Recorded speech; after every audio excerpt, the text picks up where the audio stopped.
जी, अस्सलाम वालेकुम, welcome back to my channel. तो आज हम लोगों का जो टॉपिक है वो है CS 542 फंडामेंटल्स ऑफ एल्गोरिथम का। हम लोगों ने मिड टर्म प्रिपरेशन करनी है। मैं आप लोगों के साथ शेयर करूँगी कि करंट पेपर जो है वो किस तरह का आ रहा है और आपने पेपर की तैयारी जो है वो कैसे करनी है, किस किस तरह के क्वेश्चंस पेपर में आ रहे हैं। ठीक है, साथ साथ मैं आप लोगों को जो है वो बताती रहूँगी। आपने चैनल को लाजमी सब्सक्राइब कर लेना है। इसी तरह के करंट जितने भी पेपर्स हैं मैं कोशिश करूँगी कि सभी पेपर्स की जो है वो वीडियोस आप लोगों के साथ शेयर कर लूँ। नेक्स्ट वीडियो जो है मैं स्टैट्स की बनाऊँगी।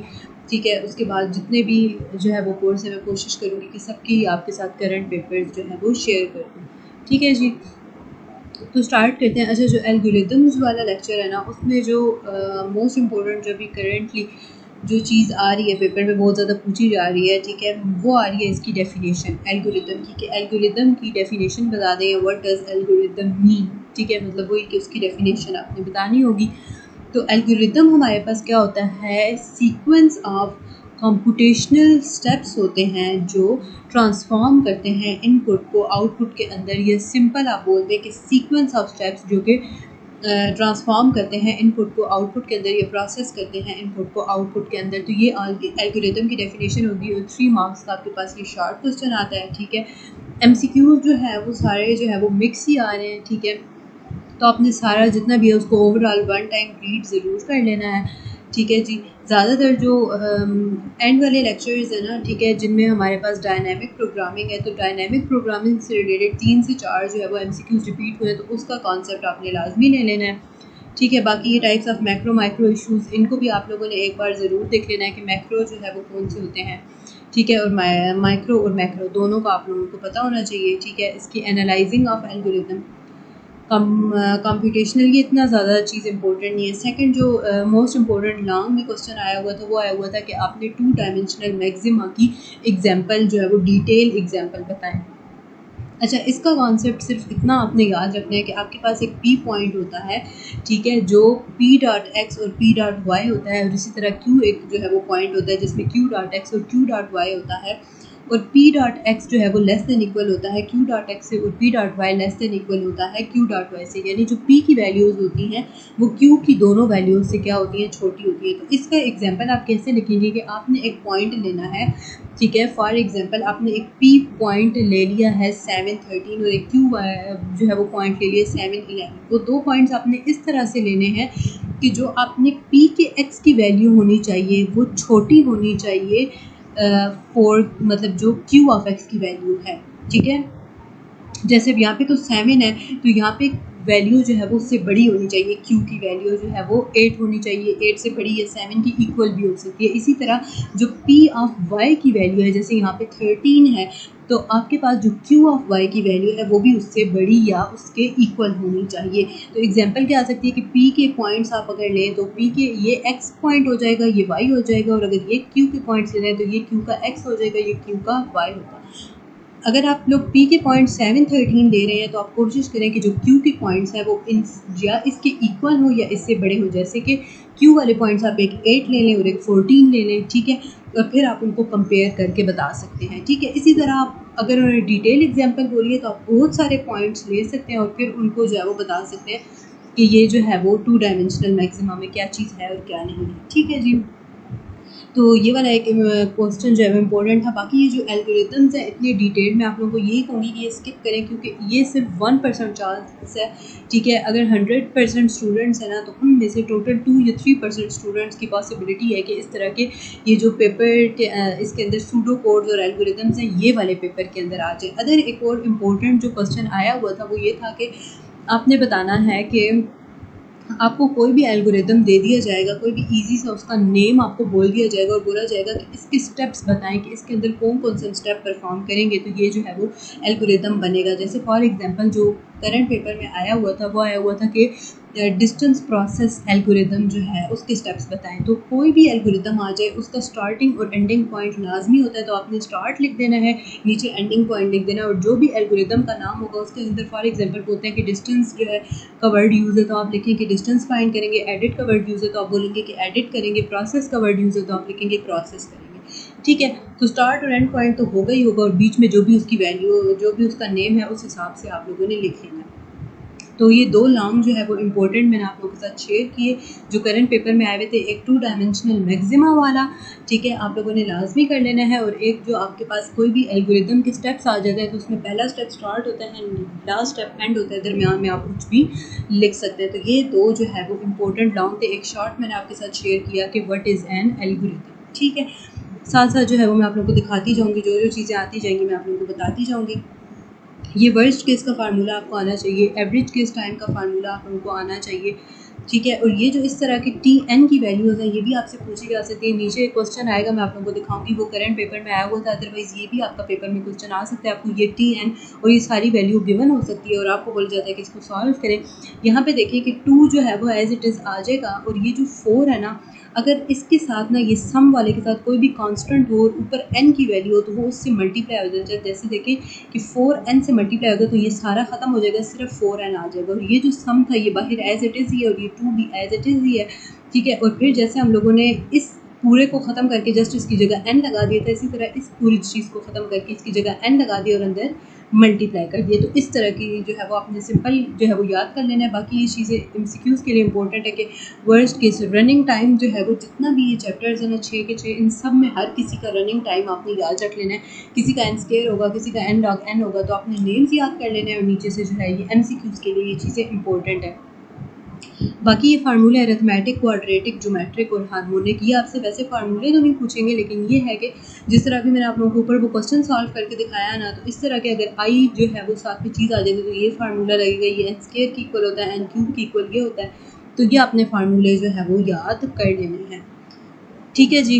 बाकी ये वाली चीज़ें जो है वो इतनी ज़्यादा पेपर के अंदर जो है वो ये वाली चीज़ें नहीं आती, नीचे साथ साथ चीज़ें आती जाएंगी, मैं आप लोगों को जो है वो बताती जाऊंगी, ठीक है। वो चीज़ें आप लोगों ने जो है वो तैयार कर लेनी है और उस हिसाब से ही आप लोगों ने पेपर देना है। पेपर इतने इजी नहीं आ रहे इस बार, पेपर जो है वो मुश्किल आ रहे हैं, तो आप लोग भी ज़रा कोशिश किया करें कि डिटेल से सारी चीज़ों को पढ़ा करें ताकि आप लोगों के पेपर जो है वो अच्छे हों।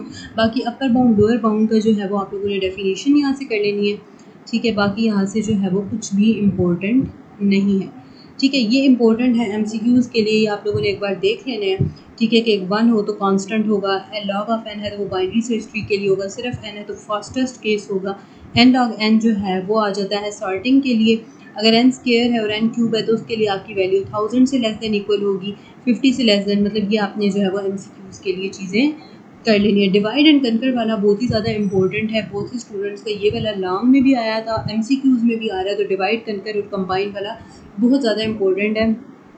एक MCQs आया हुआ था, उसमें था कि मर्ज सार्ट को फाइंड करने के लिए आप लोग जो है वो क्या टेक्निक अपनाते हैं, पहले डिवाइड करते हैं फिर कनकर करते हैं फिर कंबाइन करते हैं, या पहले कनकर करते हैं फिर डिवाइड, फिर तो ये ऑप्शंस डिफरेंट होंगे, लेकिन आपने वही सिलेक्ट करना है जिसमें पहले हम डिवाइड करेंगे फिर कनकर करेंगे और फिर कंबाइन करेंगे। तो ये मोस्ट इंपॉर्टेंट MCQs मैंने आप लोगों को बता दिया, ठीक है। बाकी ये मर्जिंग और ये वाली चीज़ें आप लोगों ने एक बार हर एक चीज़ का कॉन्सेप्ट आप लोग ज़रूर लेंगे, क्योंकि ज़रूरी नहीं है जो चीज़ें मैं आप लोगों को बता रही हूँ वही आपने जस्ट तैयार करनी है और वही पेपर में आएंगी, पेपर में कुछ भी आ सकता है। जैसे ये चीज़ें भी इंपॉर्टेंट है, इससे आपको बोला जा सकता है T1 की वैल्यू फाइंड करें, T2 की, तो ये चीज़ भी इंपॉर्टेंट है, ठीक है। ये सारे जो है वो सॉल्व करने आप लोगों को आने चाहिए, जितनी भी हाईलाइटेड चीज़ें हैं ये इंपॉर्टेंट है, ये आपने करनी है, आप लोगों को ये क्वेश्चन सॉल्व करने आने चाहिए। मैं अभी जस्ट आप लोगों के साथ वो शेयर कर रही हूँ जो पेपर के पॉइंट ऑफ व्यू से इंपॉर्टेंट है या पेपर के अंदर आया हुआ है। बाकी ये जो सीव टेक्निक है ये आप लोगों को पता होना चाहिए, इसका जस्ट आपने कॉन्सेप्ट ले लेना है, ये MCQs के अंदर आती है, यहाँ पे भी ये वाला। दूसरी चीज़ जो मोस्ट इंपॉर्टेंट लॉन्ग और शॉर्ट दोनों में और MCQs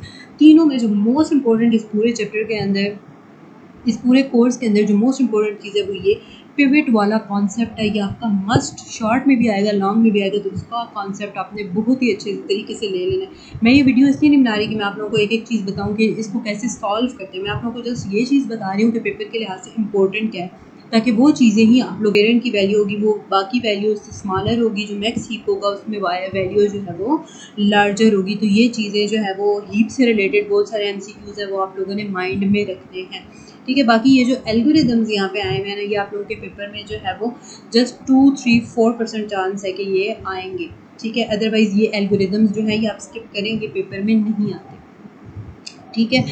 अच्छा जी, ये वाली चीज़ें मैं आप लोगों को बता चुकी हूँ ना कि ये इनका जस्ट आपने कॉन्सेप्ट लेना है कि इनको सॉल्व किस तरह करना है। पेपर में आपको सारे फार्मूलाज वैल्यूज़ उनकी गिवन होंगी, जस्ट आपने फार्मूले के अंदर पुट करनी होंगी। तो आप लोगों को जस्ट जो है ना सॉल्व करना आना चाहिए। बाकी पार्टीशन एल्गोरिदम जो है, पार्टीशन वाला जो कॉन्सेप्ट है वो इम्पोर्टेंट है, ये पिवट से रिलेटेड, ठीक है। तो tracing of the partition algorithm यानी पार्टीशन के बाद जो है वो हमारा पिवट कैसा होगा।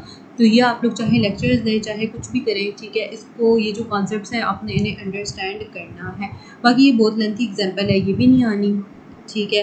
ये जो ट्रीज़ वगैरह बने हुए हैं इनका भी इतना ज़्यादा चांस नहीं है। बाकी जो एक और इम्पोर्टेंट क्वेश्चन आया हुआ था पेपर में वो ये आप लोगों को गिवन था T N is equal to, ये पूरी इक्वेशन गिवन थी और बोला हुआ था कि q माइनस वन और n माइनस क्यू ये किस चीज़ को रिप्रेजेंट कर रहे हैं, ठीक है। और ऊपर था कि worst case analysis of quick sort के अंदर ये दोनों चीज़ें किस चीज़ को रिप्रेजेंट कर रही है। तो बेशक आप लोग जो है वो वीडियो को पास करके स्क्रीनशॉट ले लेंगे। मैंने आप लोगों को आंसर जो है आप लोगों के साथ शेयर कर दिया है कि ये लेफ्ट सब अरे है, इसलिए सारे एलिमेंट्स पिवट से लेस होंगे, और ये जो है वो राइट सब अरे को रिप्रेजेंट कर रही है तो इसलिए सारे पिवट से ग्रेटर होंगे। तो ये दोनों चीज़ें इस चीज़ को रिप्रेजेंट कर रही हैं, ठीक है जी।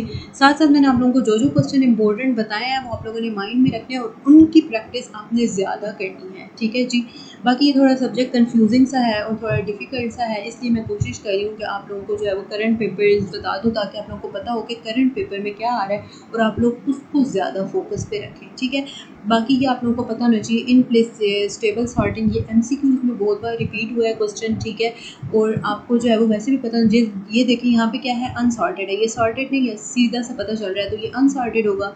सॉर्टेड में या स्टेबल सॉर्ट में क्या होता है कि हर एक चीज़ सीक्वेंस वाइज पड़ी थी, पहले 1 आया, फिर 2 आया, फिर 3 आया, फिर 3 का कॉम्प्लीमेंट आया, फिर 3 का डबल कॉम्प्लीमेंट आया, ठीक है। तो इसे हम लोग क्या कहते हैं, स्टेबल सॉर्ट कहते हैं, ठीक है। आगे भी इंपॉर्टेंट क्वेश्चन आएंगे, मैं आप लोगों को साथ साथ बताऊंगी, ठीक है। तो वीडियो को लास्ट तक देखा करें, थोड़ी सी वीडियो देख के आप लोग कहते हैं कि बस चीज़ में तो कुछ है ही नहीं इतना इंपॉर्टेंट, तो जो चीज़ें मैं इंपॉर्टेंट बता रही हूँ आपने लाजमी करनी है, करंट पेपर में रिपीट हुई है। दूसरा आपके पास ये काउंटिंग जो सॉर्ट एल्गोरिदम है ना, ये आप लोगों ने एक बार जो है वो कोई वीडियो देख लेनी है जिसमें ये सोल्यूशन, यूट्यूब पे इतनी वीडियोज़ हैं जिसमें आप लोगों को ये सारी चीज़ें डिटेल से बताएंगे, ठीक है। तो अगर मैं भी आप लोगों को डिटेल से बताऊंगी तो वीडियो लंबी हो जाएगी, तो फ़ायदा नहीं होगा। मैं चाह रही हूँ कि वीडियो शॉर्ट हो और आपका कॉन्सेप्ट भी क्लियर हो, आपको पता चले, क्योंकि कुछ लोग जो होते हैं ना जिनका पेपर जो है वो आ जाता है, वो सारी हैंडआउट्स भी पढ़ लेते हैं, लेक्चर्स भी ले लेते हैं, लेकिन फिर भी कंफ्यूज होते हैं कि पता नहीं पेपर कैसा आएगा। तो उन लोगों के लिए मैं ये वीडियो बना रही हूँ ताकि आप लोगों को कन्फ्यूजन ना हो, आप लोगों को पहले से बता दिया जाए कि इस तरह का पेपर आ रहा है और आपने उस हिसाब से जो है वो तैयारी कर लेनी है। अब इससे नीचे एक और कॉन्सेप्ट आ रहा है, वो मैं आप लोगों को बताती हूँ, बिन सॉर्ट वाला, वो जो है वो बहुत ज़्यादा इम्पोर्टेंट है, वो 2 से 3 पेपर्स में वो रिपीट हुआ है, तो वो कॉन्सेप्ट आपने ले लेना है भी, वो बहुत ज़्यादा इजी, और वो आप लोगों ने, अब ये देखें ये कितना लेंथी है, तो इतना लेंथी चीज़ें जो है वो पेपर में नहीं आती, क्योंकि आपके पास पहली बात है घंटे का पेपर होता है, इतना टाइम ही नहीं होता, ठीक है। अब नेक्स्ट जो आपके पास बिन सॉर्ट, ये मोस्ट इम्पोर्टेंट है, ठीक है। लॉन्ग में ये आ चुका हुआ है, ठीक है। ये बहुत ही ईजी है, मैं आप लोगों को वैसे ही जो है वो हल्का फुल्का बता देती हूँ कि 0.78 है, तो आपने जो इसके पहले वाली वैल्यू है 7 वो देख लेनी है और आपने एक अरे बना लेनी है 0 से 9 तक, ठीक है, वर्टिकल, और 7th पोजीशन पे जाके इस वैल्यू को स्टोर कर देना है, ठीक है। ये इस तरह से है और ये आप लोगों ने जो है वो ज़रूर करना है। फिर इनको आपने आपस में इस तरह से जो है वो एरोज लगाकर मैच कर देना है। रेडिक्स सॉर्ट बहुत ज़्यादा इंपॉर्टेंट है, ठीक है। ये क्या होता है, पहले इसमें आपने सबसे लास्ट वाला कॉलम लेना होता है, उसमें जो स्मॉलेस्ट वैल्यूज़ होती हैं वो ऊपर आ जाती हैं और लार्जेस्ट नीचे। फिर सेकंड कॉलम लेना है, तो सेकंड कॉलम में जो हमारे पास स्मॉलेस्ट है वो ऊपर आ जाएंगी और लार्जेस्ट नीचे। इसी तरह जो फर्स्ट कॉलम है उसमें से आपने जो स्मॉलेस्ट है वो स्टार्टिंग पे और जो लार्जेस्ट है वो नीचे, इस तरह आपकी जो है वो जितने भी नंबर्स हैं वो आपके पास क्या हो जाएंगे, सॉर्ट हो जाएंगे। इसके बाद जस्ट डायनामिक प्रोग्रामिंग रह गई है। फिबोनाची सीक्वेंस आप लोगों को पता होना चाहिए और डायनामिक प्रोग्रामिंग आप लोगों को आनी चाहिए, ठीक है। उसका आपने जस्ट जो है वो कॉन्सेप्ट ले लेना है, वो MCQs के लिहाज से इंपॉर्टेंट है, ठीक है। ये तो इसको ही आपने सारा रीड आउट कर लेना है कि इसके अंदर क्या क्या चीज़ें हैं, ये आप लोगों के जो है वो MCQs के लिहाज से इंपॉर्टेंट है। तो यही जो है वो करंट पेपर में ये वाली चीज़ें बहुत ज़्यादा रिपीट हो रही थी, मैंने आप लोगों के साथ सारी शेयर कर दी हैं, और वो क्वेश्चंस जो बार बार ज़्यादा बार रिपीट हुए हैं वो भी मैंने आप लोगों के साथ शेयर कर दिए हैं, ठीक है। इसी तरह की नेक्स्ट वीडियोस अगर आप लोग चाहते हैं कि मैं बनाऊं और आप लोगों को करंट पेपर्स आप लोगों के साथ शेयर करूं, तो आप लोग चैनल को लाजमी सब्सक्राइब कर दीजिएगा। इसके बाद मैं स्टैट्स और बाकी सब्जेक्ट्स की भी करंट पेपर और मिड टर्म प्रिपरेशनल वीडियोज़ जो है वो बनाती रहूँगी, चैनल को लाजमी सब्सक्राइब कर दीजिएगा। अंटिल नेक्स्ट वीडियो, अल्लाह।